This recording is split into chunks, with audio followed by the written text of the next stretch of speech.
The Starlight Messenger begins now.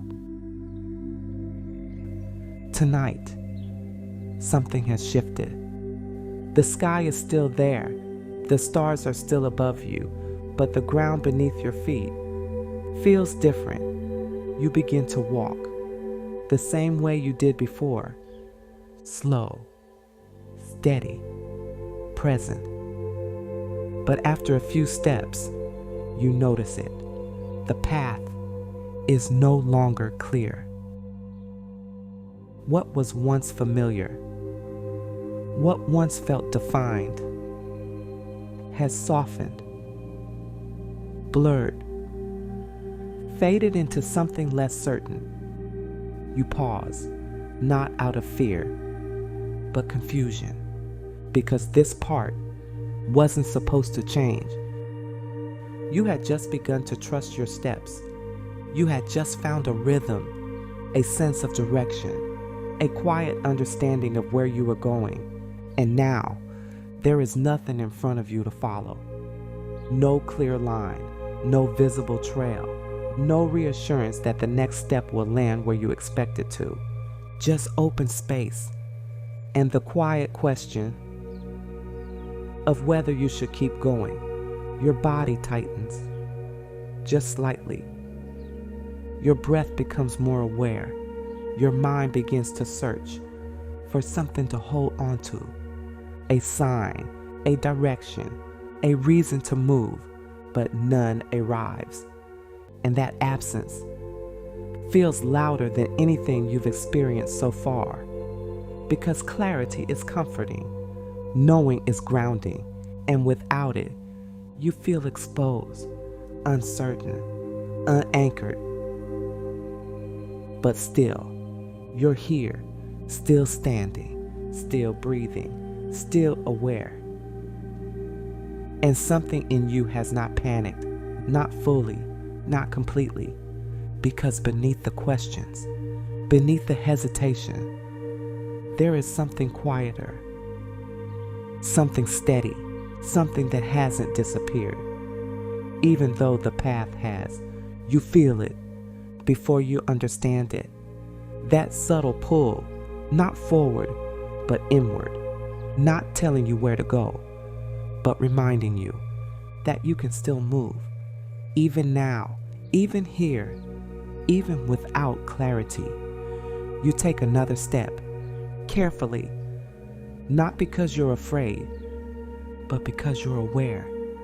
And the ground meets you, not perfectly, not predictably, but enough. Enough to hold you, enough to continue. You take another and another, each step not guided by sight, but by trust. And with each movement, something begins to shift. Not around you, but within you.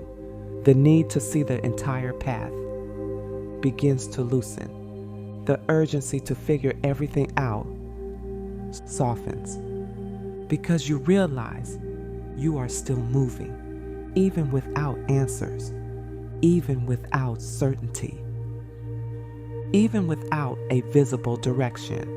Not out loud, but clearly. You hear it again, not as instruction, but as truth. I do not need to see the path to walk it. I do not need to know the outcome to take the next step. I do not need certainty to trust myself. I release the need to control what hasn't revealed itself yet. I release the pressure to understand everything before I begin. I am allowed to move without having it all figured out. I am allowed to trust even when I cannot see. What is meant for me does not require perfect clarity.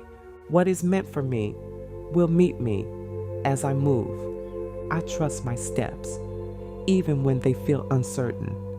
I trust my direction, even when it is not visible. I trust myself, even here.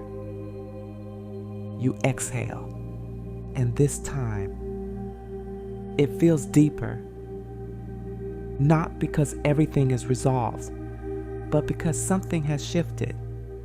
You are no longer waiting for the path to appear.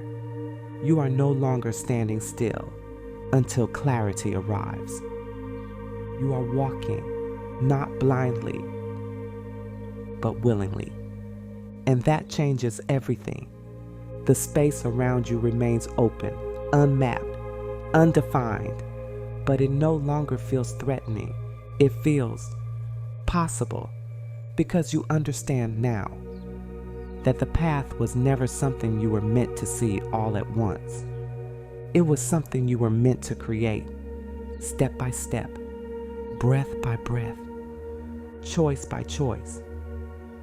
And as you continue forward, something subtle happens, not dramatic, not immediate, but real. The ground beneath you feels more certain, not because it changed, but because you did. Because you stopped resisting the unknown and started moving within it. And that is where trust lives, not in knowing, but in continuing. The message was never outside of you.